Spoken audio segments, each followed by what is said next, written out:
You're listening to the AFTERBUZZ TV Network, now the largest new media platform on the web, and your #1 source for after-show entertainment. Very good, Keith. Johnson. From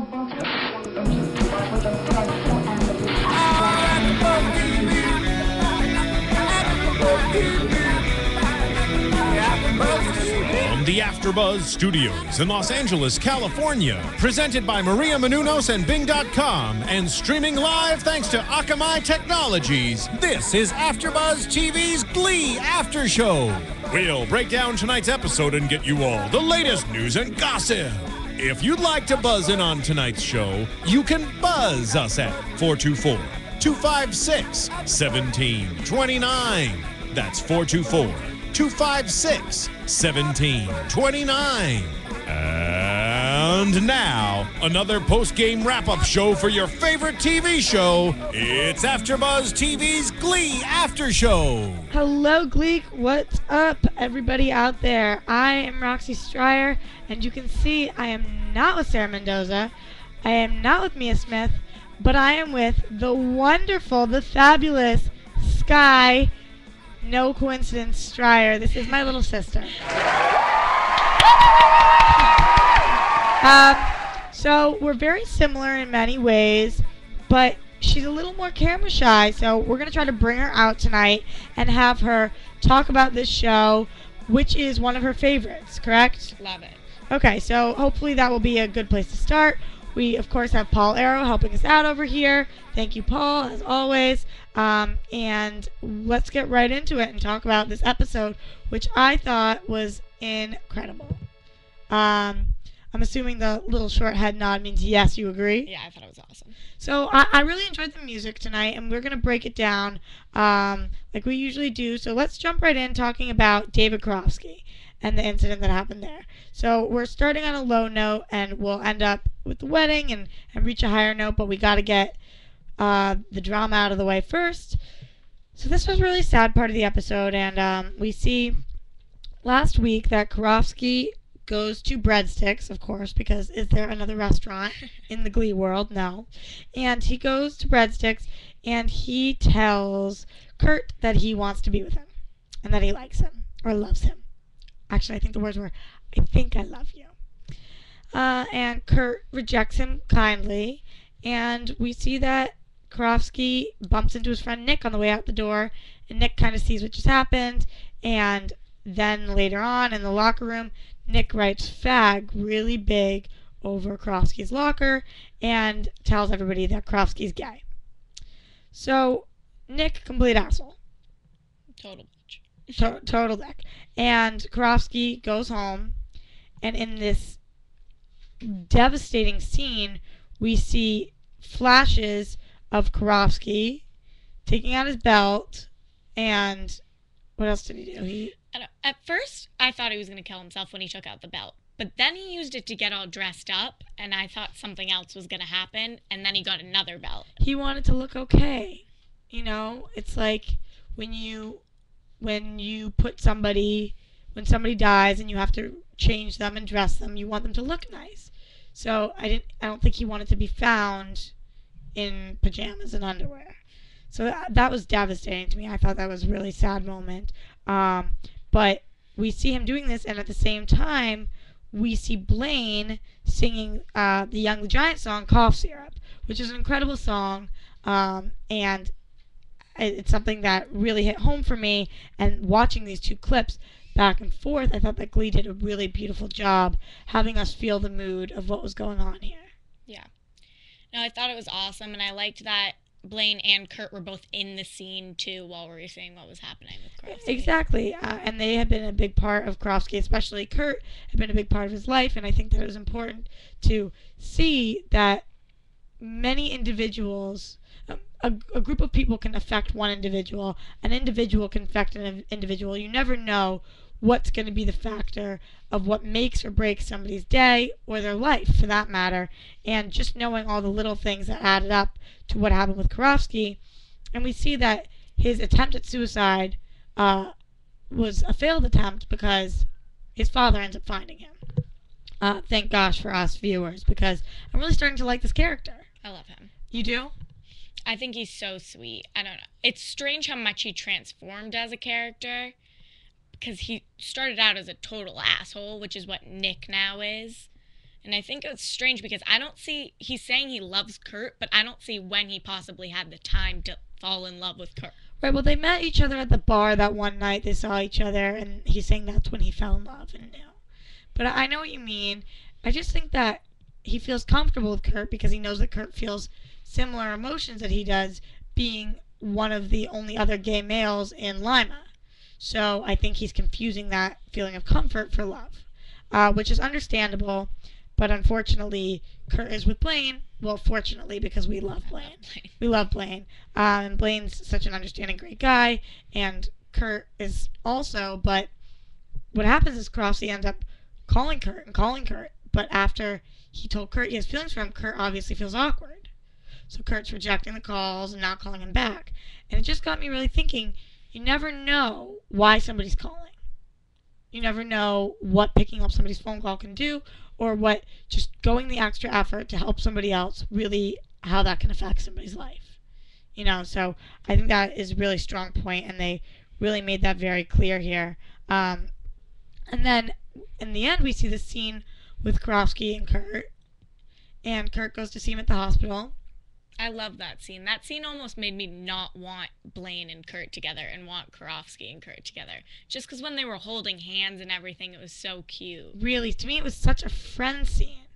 I know, I get what you're saying, and it is complicated because when two people who are attracted to each other, or, it's like if a straight guy and a straight girl are in the same room, you're automatically thinking sexual thoughts, and two gay guys in one room and they're holding hands. But I think it was very friend-zoney, and I really appreciated the exercise that Will Schuester had them do at the beginning, which was to think of something that makes you look forward to the future, which I think was such a brilliant way for the writers to go about this episode. And everybody had something, whether it was small or big, short-term, long-term, funny, serious. Everybody has something they can wake up for. I appreciate the exercise. I did not appreciate the way he led into it with his whole story of like cheating on a test and everything. I felt like Karofsky's story was so much more serious, and they tried to compare such a small cheating on a test to everything Karofsky was going through. We had a lot of issues with comparison in this episode, actually. We see comparison when Quinn is talking about how suicide is selfish and how she had a baby and all of this and how that's so much harder. And then Kurt comes in and says, no, you have no idea what it's like to be gay. And I just think that's a lesson, you don't compare difficulties. Everything has their different levels, and it's not like you can just compare everything. So I agree with what you're saying, but I think he was just trying to say even the most normal and bubbly of people can have these dark thoughts over smaller things. It happens. So I think that was the point he made. But I really liked what a couple of the people had to say. And the funniest quote, of course, from Brittany was that she was looking forward to the day when Lord Tubbington was going to kick his ecstasy addiction. Lord Tubbington, who we know is her cat. So that was Brittany. I know, I love Brittany, and we actually got to see her featured a little bit this episode, which is great. Who we didn't really get to see featured, whose wish was just to graduate high school, is one of your favorites. Oh, I love Puck, and they've totally just canceled him out this season. Why do you think they're doing that? I honestly don't know. I think they had that whole great story with him and Quinn and the baby, and how he wanted the baby back, and he was finally starting to be a good parent, and he had that whole relationship with the teacher, and then all of a sudden the teacher was gone and Puck was gone too. I feel like the audience was really being receptive towards Puck and really liked him, so I don't understand why they would try to write him out. He has a great voice. It's different than the rest of the guys, and he really seems to be a different standout character. So I don't know why they're trying to make him blend into the background. Doesn't really make sense to me. But still going on with Karofsky. So Kurt goes in and has him do this exercise, and Karofsky pictures his life in, 10 years? Yeah. 20 years? I think it's 10. 10 years. And he's married, he has a partner, he has a son, he is a sports manager. See, I was shocked because I thought when he pictured it, he was going to picture Kurt as his husband. And that's where I thought, like, he was going to keep his emotions for Kurt just on lockdown. But it was a totally different guy. Yeah, which I thought was valid. I think they're trying to steer away from the romantic between Karofsky and Kurt here. And because we love Kurt and Blaine so much and don't want to mess that up. And we want to see Karofsky happy, but not with Kurt. We want to see him with somebody else. So I understand why they did that, and I thought it was really smart the way they handled the whole situation, and it was really tasteful and an issue that they haven't touched upon in a really long time, if ever, actually. I can't remember a Glee episode that touched upon suicide. So no, you can't picture one. So yeah, I thought that was really great, and I love when they tackle these massive topics and somehow fit it into the theme of Glee, and they make that work really well. So I appreciated that. On to a lighter note, because geez, who wants to talk about suicide for that long? It makes my stomach hurt. We see the competition, regionals, which was awesome. Okay, so we got a lot of songs in here. We have Lenny Kravitz's Stand, which the Warblers perform. Also, Glad You Came by The Wanted, which the Warblers also performed. We have the Golden Goblets started singing some song. Who the hell knows what it was? Then New Directions come in with Fly remix. I Believe I Can Fly. That was awesome. my favorite thing. That was a great mashup. Stronger, Kelly Clarkson, and Here's to Us by Hailstorm. And we see a lot of music clumped here in the middle of this episode. So let's start at the top with the Warblers. What do we think of their performance? I didn't like the Warblers' performance. Really? I just wasn't as interested by it. And it was strange to me because in the middle of it, Finn stood up and was like, Finn was totally into it and was talking. Finn was like, yeah, you go. And I wasn't feeling it at that point at all. I just thought it was like an average. Like, I've seen the Warblers do so much better. And I don't know. It's interesting because it's a point that you brought up during the episode that we always see the New Directions perform more songs than everybody else. Yeah. I don't understand why they do that, why that's allowed. Like, they always make it this whole big deal too, and they always build up the other competition, then the other competition gets shafted on songs. Exactly. It's really bizarre, and I think the New Directions always has better songs. The writers really obviously are trying to make you stick with them. And they have mashups too. Right, but I did appreciate that Finn stood up because I thought the whole thing was, I mean, they were standing up for Sebastian, who clearly has changed. I hate Sebastian. I really like him, and I think he's a growing character, and I think it's important, and I think he's sexy as all get out. I love to hate Sebastian. I just was so annoyed at how quickly he changed. Well, I think all it takes sometimes is an experience like that, and remember, he was tearing apart Karofsky, and then this happened, and he felt so guilty that I think he just wanted to grow as a person, and sometimes it doesn't happen that easily, but I was glad to see that he was affected by the situation at least. And maybe in a couple weeks he'll go back to being villain number one. But for now I was glad that we could all join together because it really takes experiences like this to make us all come together and realize where we have to go in the future. You still don't like him. He just doesn't do it for me. Like, I think if you're going to be that mean of a person, like, I was expecting at least some more, like, passion in his performance. He doesn't do it for me as a performer either. That's true. I mean, comparing Sebastian to Blaine as frontmen, it's like there's no competition. Yeah. Blaine blows him out of the water. And also, how the Warblers are such a one-man show. I mean, it's an a cappella group, and the background is amazing, but Sebastian sings every song. And then we get to the New Directions, and we start with Fly, I Believe I Can Fly. We've got Santana doing the Nicki parts, Rachel doing Rihanna, Artie doing R. Kelly and Blaine. Everybody's chipping in here, and it's really an ensemble piece. Except for Puck, who just always doesn't get to sing. Except for Puck. What the hell, man? I don't know. But this song killed it for me. This song killed it, and so did Stronger. And I was really stoked about this because if we remember the Trouble Tones, which was Santana, Mercedes, and Brittany, and when they split off to be their all-girls group, they came back to New Directions with the promise that they could perform a song at regionals. And sometimes I feel like Glee forgets about these promises, but they didn't. And they didn't make a huge deal of it this episode. They just showed us they remembered by giving Santana, Mercedes, and Brittany Kelly Clarkson Stronger. It partially annoyed me, though, because I feel like Tina was the one that was loyal, and Tina also didn't get to perform as much. Yeah, and in her, I feel like what she was looking forward to was a song. I feel like she should be, like, rewarded for her loyalty. But we did see her in a song last week, and I was just glad that they put the treble tones back together for Stronger and were true to their word. And I thought it was a great performance. Unfortunately, Here's to Us didn't do it for me. Rachel Berry's performance, it was not my favorite of hers.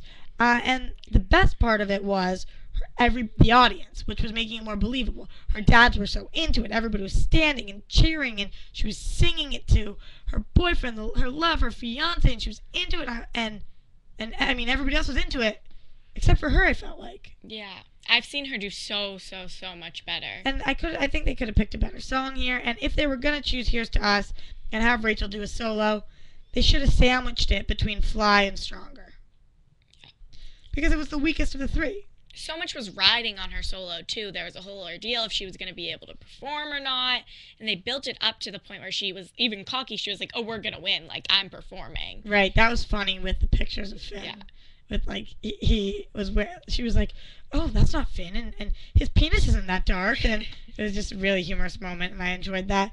But I thought that was a big moment for Rachel and Finn, too, there, when they see what happens with Karofsky and they both come and apologize to each other. I mean, like I'm saying, it's times like this that you got to join together and not let things pull you apart.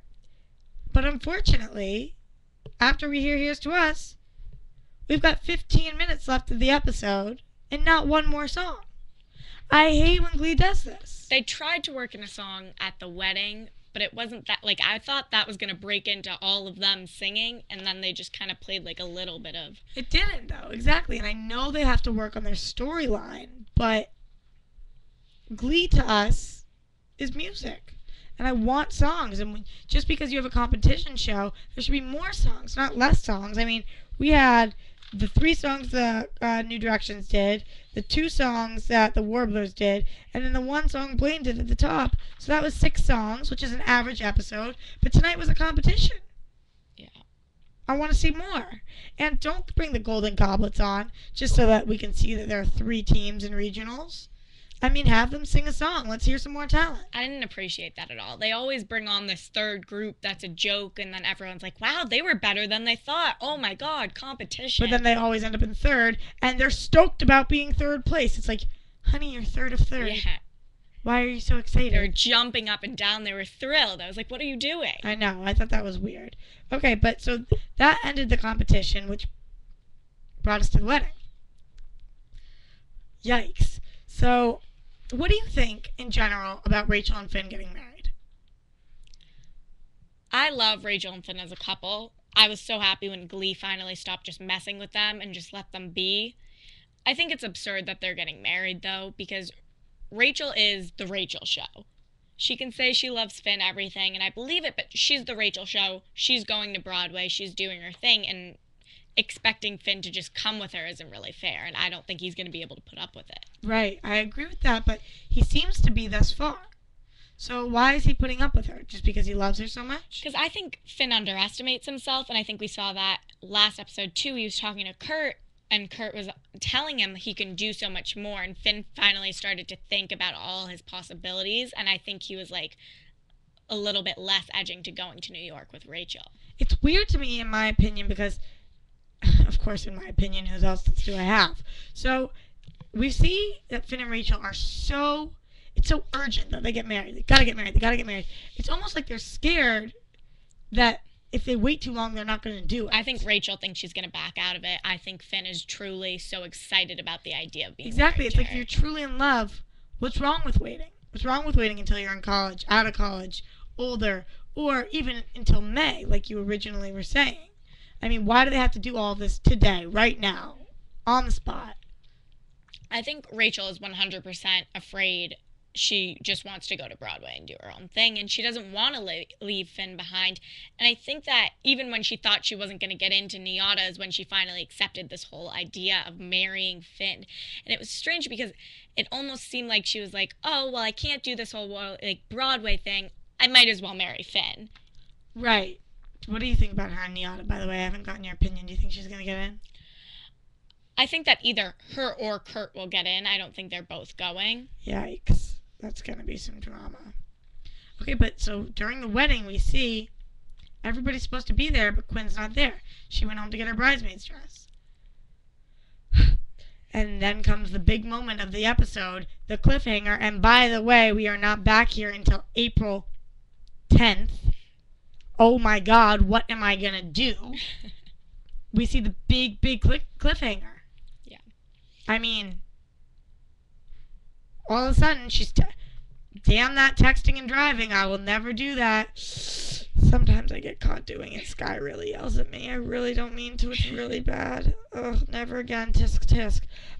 But seriously, she picks up her phone and she's saying, I'll be there soon. And boom. Well, that didn't make it loud enough. Boom. Was that louder? Better. Dude, we gotta have like a car crash sound cue at some point. Well, no, nothing. Maybe there aren't enough car crashes on TV then. Good. Let's keep it that way. So we see this huge crash, and that's it. That's what we see. What the hell? What's the biggest lesson of this episode? Don't commit suicide because people out there love you. Don't text while driving. I was going to say, Glee always tries to do this, just like incorporate teen messages for everyone to see. I think it's humorous at times, but I think it works. I think they do a really good job. They also touched on like cyberbullying too. I thought was another important message they tried to get in there. Really good point. Exactly. So, I mean, we see a lot of this. And by the way, this is just sidetrack for a second. There was a quote that I really liked that Kurt said today to Karofsky in the hospital, and it was, "There will be some days where life just sucks."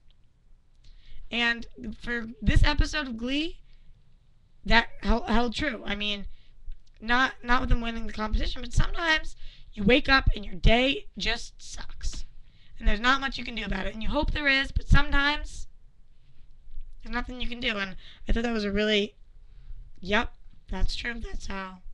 Yeah, that's exactly how I felt. He said it, and I was like, yeah, totally agree with you. Yep, shit happens, basically. So, honestly, other than basically the Karofsky situation, we had the competition, we had the wedding, we had the car accident, and that covered the show.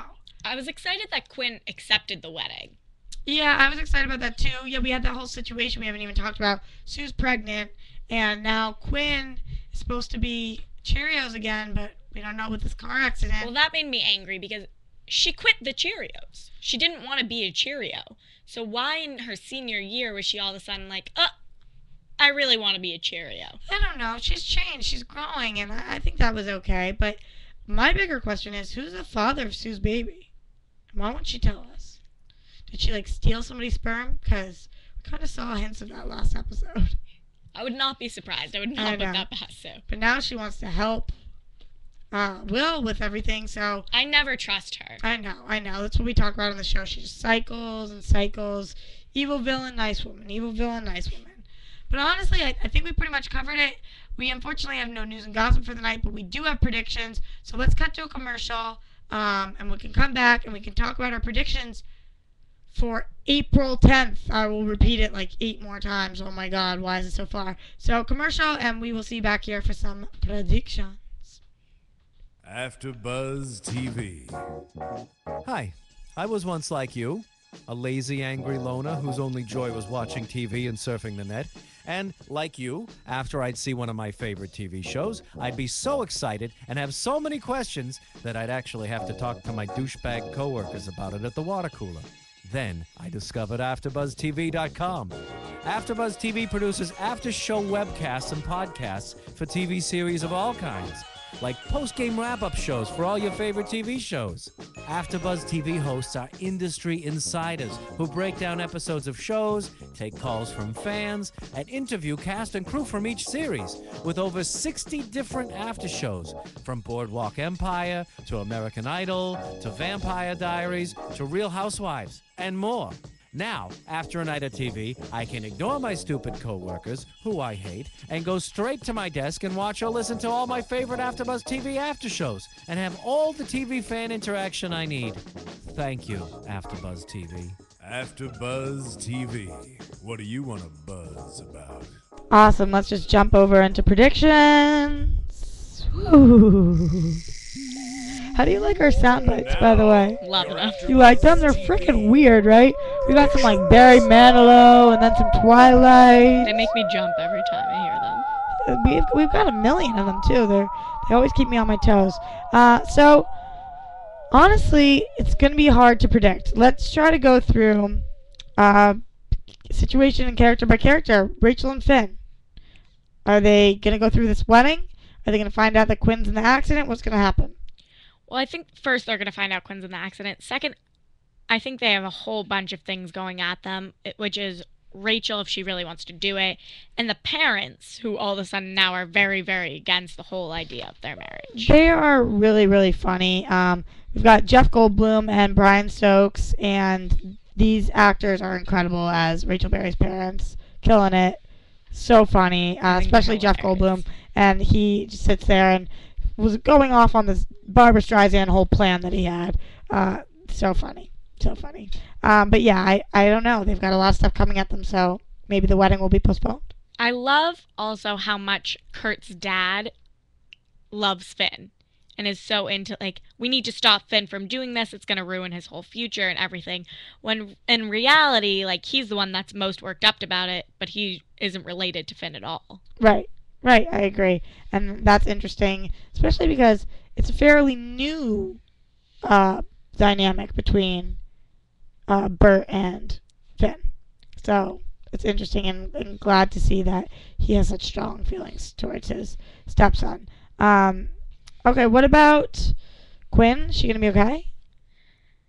I think Quinn will be fine.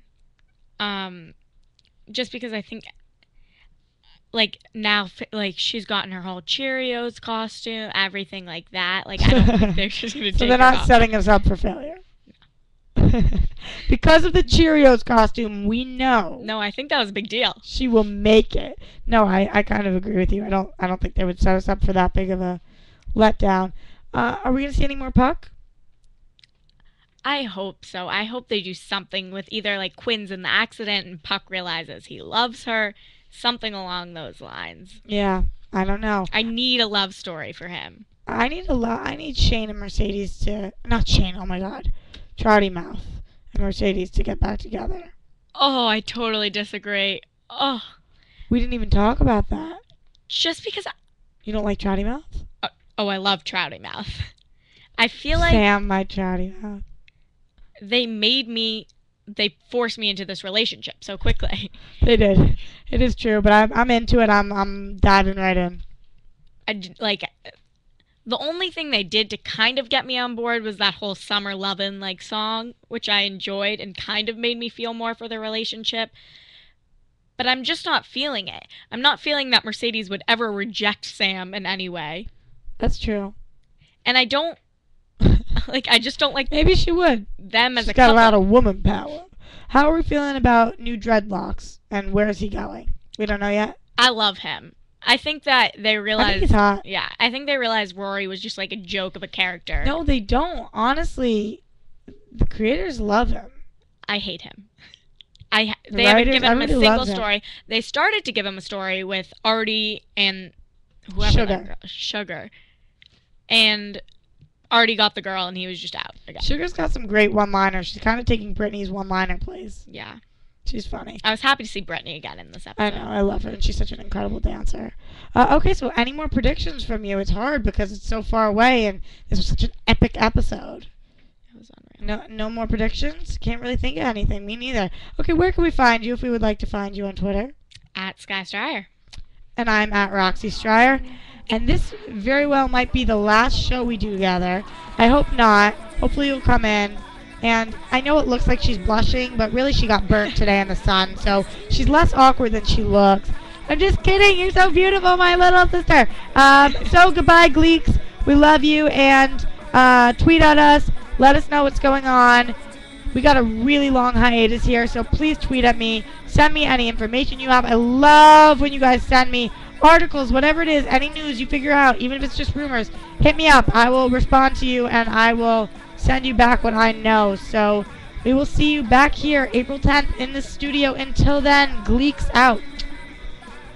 From Bing.com, executive producers Maria Menounos, Kevin Undergaro, Phil Svitek, and the entire AfterBuzz TV staff, we would like to thank you for listening to the AfterBuzz TV network. To watch or listen to other after shows and post comments or questions, be sure to visit AfterBuzzTV.com. I'm Sir Richard Wentworth, and this has been a presentation of AfterBuzz TV. Buzz you later. The views expressed herein are those of the hosts only and do not necessarily reflect the views of AfterBuzz TV or its owners or principals.